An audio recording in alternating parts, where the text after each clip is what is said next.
Hello students, आज की इस वीडियो में हम लोग आगे चर्चा करेंगे कि अगला गोल्डन रूल क्या है और उससे रिलेटेड ट्रांजेक्शन्स को हम कैसे बनाएंगे। जैसे लास्ट वीडियो में मैंने आपको गोल्डन रूल्स के बारे में तो बताया ही, लेकिन उससे होने वाले ट्रांजेक्शन्स के बारे में भी बताया।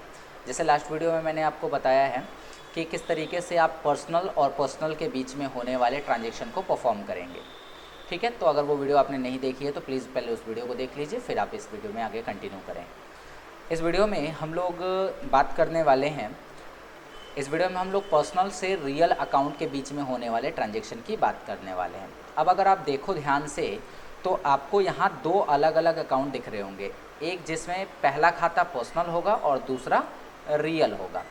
तो ये पर्सनल और ये रियल, तो यहाँ जो रूल लगेगा एक तरफ तो पर्सनल का लगेगा और एक तरफ रियल का। मतलब डेबिट वाले साइड में आपको पर्सनल का रूल लगाना पड़ेगा, जबकि क्रेडिट वाले साइड में रियल का रूल लगाना पड़ेगा। तो कुल मिलाकर आपका जो रूल बन जाएगा वो क्या बनेगा, डेबिट द रिसीवर, क्योंकि ये पर्सनल का डेबिट साइड है, and credit what goes out, ये रियल का क्रेडिट साइड होता है। ठीक है, तो इस तरीके से ये रूल बना। अब इस रूल पर आधारित कुछ क्वेश्चंस को आप यहाँ पर सॉल्व करने की कोशिश करें। जैसे क्वेश्चन है, पेड Rs 5000 टू मोहन। अब देखिए ध्यान से, यहाँ पर आपने क्या लिखा है क्वेश्चन में कि आपने मोहन को 5000 रुपये पे किए हैं। मोहन को 5000 रुपये पे किए हैं। सबसे पहले जानना ये होगा कि मोहन कौन सा खाता है, तो वो है एक पर्सनल अकाउंट। अकाउंट्स की पहचान अगर आपने नहीं देखी है तो प्लीज़ पहले उन वीडियोस को देखिए जिसमें मैंने अकाउंट की पहचान बताई है।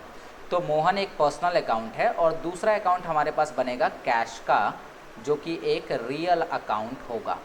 ठीक है, दूसरा अकाउंट बनेगा कैश का जो कि एक रियल अकाउंट होगा। तो बन गया ना, एक खाता हमारे पास पर्सनल का है और दूसरा खाता हमारे पास रियल का है। तो इसमें जो ट्रांजेक्शन होगा उसमें लगेगा debit the receiver and credit what goes out. तो आप देख सकते हो कि मोहन यहाँ कौन है, रिसीवर। कैसे, तो आप क्वेश्चन को एक बार फिर पढ़ें तो पता चल रहा है कि हमने 5000 रुपये मोहन को दिए, इसलिए मोहन कौन होगा, रिसीवर। क्यों, क्योंकि ये पर्सनल अकाउंट है। तो रिसीवर का खाता डेबिट किया जाता है। अच्छा, दे क्या रहे हैं, कैश। तो आप नहीं कह सकते हैं कि कैश जो होगा हमारे पास से जाएगा, मतलब गोज़ आउट होगा, जा रहा होगा। तो अगर कोई चीज़ हमारे पास से जा रही है तो वो क्रेडिट होनी चाहिए। तो इस तरीके से सबसे पहले आप डेट लिखेंगे 6/4/23 और यहाँ पे लिखेंगे मोहन का खाता डेबिट करेंगे, क्योंकि मोहन रिसीवर है, इसलिए मोहन का जो अकाउंट है वो डेबिट किया जाएगा। किसके द्वारा, तो टू कैश। ठीक है, कितना से, 5000। यहाँ पर आप मेंशन कर देंगे 5000। बाकी बीइंग में क्या लिख देंगे, तो नरेशन आप यहाँ पे लिखेंगे बीइंग में। जो क्वेश्चन है सेम क्वेश्चन आप उतार सकते हैं, paid to Mohan for cash, या फिर पेड कैश टू मोहन। यही बात हमने लिख दी, जिससे कि हमें समझ में आ रहा है कि हमारा ट्रांजैक्शन किस प्रकार का हुआ है। ठीक है, तो आशा करता हूँ कि आपको ये बात तो अच्छे से क्लियर हो गई होगी कि हमने क्यों इसे लिया है। आगे बढ़ते हैं अगले क्वेश्चन की तरफ। अगले क्वेश्चन में है कि इस बार आप फर्नीचर सोल्ड कर रहे हो। ध्यान से देखिएगा, फर्नीचर आप यहाँ पर सोल्ड कर रहे हैं, वो भी कितने का, 6000 का। ठीक है, एंड और एक चेक पा रहे हैं। मानो XYZ कोई भी आदमी है, आपने उससे क्या किया, आपने उससे फर्नीचर सोल्ड किया और बदले में आपको एक चेक वो देकर जाता है। तो ट्रांजैक्शन जो बनेगा ना, वो ट्रांजैक्शन में आप तो एक यूज़ करेंगे बैंक का, क्योंकि आपको प्राप्त क्या हो रहा है, चेक प्राप्त हो रहा है, इसलिए आप यहाँ पर एक खाता बैंक का बनाएंगे और दूसरा जो खाता होगा वो बनाएंगे फर्नीचर का। ठीक है, दूसरा खाता आप फर्नीचर का बनाएंगे। अब अगर आप ध्यान से देखो तो बैंक एक पर्सनल अकाउंट है और फर्नीचर एक रियल अकाउंट है। फर्नीचर एक रियल अकाउंट है। तो इस आधार पे हमारा जो ट्रांजैक्शन बना वो बना पर्सनल टू रियल। रूल फिर से दोहराएंगे, debit the receiver and credit what goes out.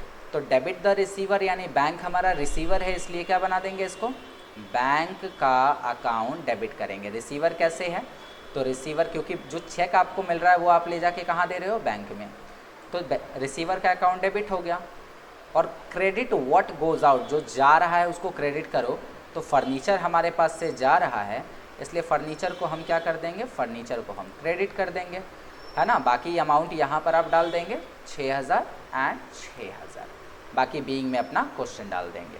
आशा करता हूँ कि ये बात आपको क्लियर हो गई होगी। अगले क्वेश्चन की तरफ अगर बढ़े तो अगला क्वेश्चन है हमारा सोल्ड गुड्स ऑफ ₹12,000। अब यहाँ पर आपको एक बात समझनी होगी कि जब भी हम गुड्स की बात करेंगे तो वहाँ पर गुड्स का खाता नहीं बनेगा। जैसे हमने फर्नीचर लिखा तो फर्नीचर का खाता तो बना, लेकिन हम जब गुड्स की बात करेंगे तो वहाँ पे गुड्स का खाता ना बनाते हुए हम वही खाता बनाएंगे जो चीज़ हो रही है। जैसे गुड्स अभी क्या हो रही है, सोल्ड हो रही है, गुड्स को क्या किया जा रहा है, सोल्ड। तो यहाँ पर खाता जो बनेगा वो बनेगा सेल्स का अकाउंट बनाया जाएगा। क्यों? Just because of goods. जबकि इसके पिछले क्वेश्चन में आपने देखा फर्नीचर था तो खाता एज इट इज़ फर्नीचर ही बन गया, क्योंकि फर्नीचर एक फिक्स एसेट होती है, फिक्स एसेट्स होती है, ठीक है। जबकि गुड्स क्या है, गुड्स है जो वस्तु आप व्यापार में खरीद या बेच रहे हैं।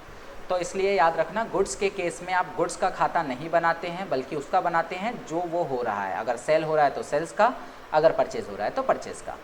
तो यहाँ पे एक खाता हमारा सेल्स अकाउंट बनेगा। दूसरी बात, आपने कितने का गुड्स बेचा, 12,000 का, और फिर से चेक पाया। तो चेक पाया है इसलिए ये डेबिट होना चाहिए और ये क्रेडिट होना चाहिए, ठीक है।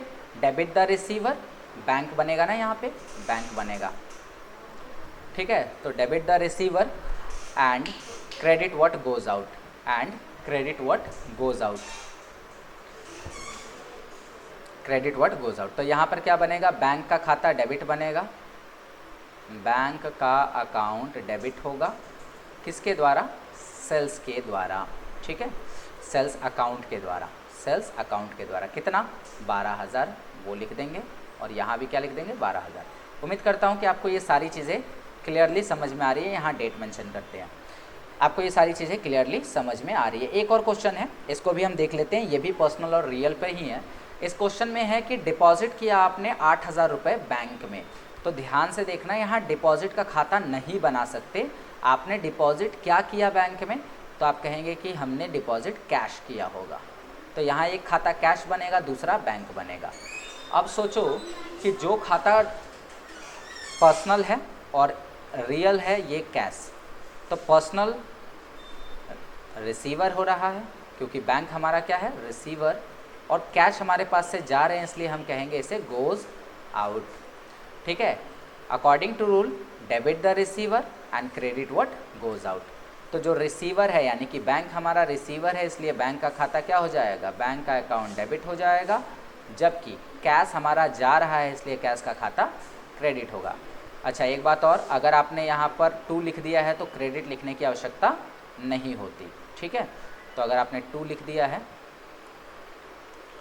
तो क्रेडिट लिखने की ज़रूरत नहीं है, आप ऐसे ही कर सकते हैं। बाकी कितना यहाँ पे, ठीक है, बाकी यहाँ पर क्वेश्चन लिख देंगे।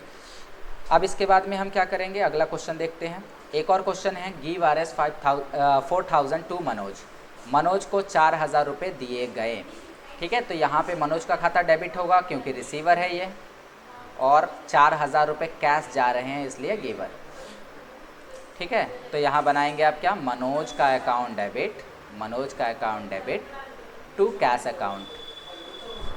अकाउंट, ठीक है। कितना, 4,000। अब आगे बढ़ते हैं। ओके, तो आगे हमारा टाइप चेंज है तो उसे हम लोग अगले वीडियो में डिस्कस करेंगे। आशा करता हूँ कि आज मैंने आपको जो भी चीज़ें बताई हैं वो चीज़ें आपकी क्लियर हो गई होंगी। आज मैंने आपको केवल पर्सनल से रियल अकाउंट में होने वाले ट्रांजैक्शंस के बारे में बताया है। तो इन ट्रांजैक्शंस को आप बार बार करिए, और क्यों हम किसी खाते को डेबिट कर रहे हैं और क्यों क्रेडिट कर रहे हैं उसके लिए ज़रूरी है कि आपको उनके गोल्डन रूल्स पता होने चाहिए। 2 चीज़ें मैं बार बार आपसे कहता हूँ कि आपको अकाउंट्स की पहचान पता होनी चाहिए कि किस खाते को हम पर्सनल मानेंगे और किसे रियल मानेंगे या नॉमिनल मानेंगे। दूसरी बात, उसका गोल्डन रूल आपको पता होना चाहिए। अगर आपको गोल्डन रूल्स नहीं पता है तो फिर आप कहीं ना कहीं प्रॉब्लम क्रिएट होगा आपको ये समझने में कि किस खाते को डेबिट करें और किस खाते को क्रेडिट करें। तो इसके लिए ज़रूरी है कि आप गोल्डन रूल्स याद करके आएँ। तो आशा करता हूँ कि अगले वीडियो में आपको सबको गोल्डन रूल याद रहेगी, और अगली वीडियो में हम लोग अगले टॉपिक पे बढ़ेंगे, यानी अगले गोल्डन रूल की तरफ बढ़ेंगे, अगले ट्रांजैक्शन की तरफ बढ़ेंगे, ठीक है। तो आज की वीडियो में बस इतना ही। चलिए मिलते हैं आपसे अगले वीडियो में, बाय।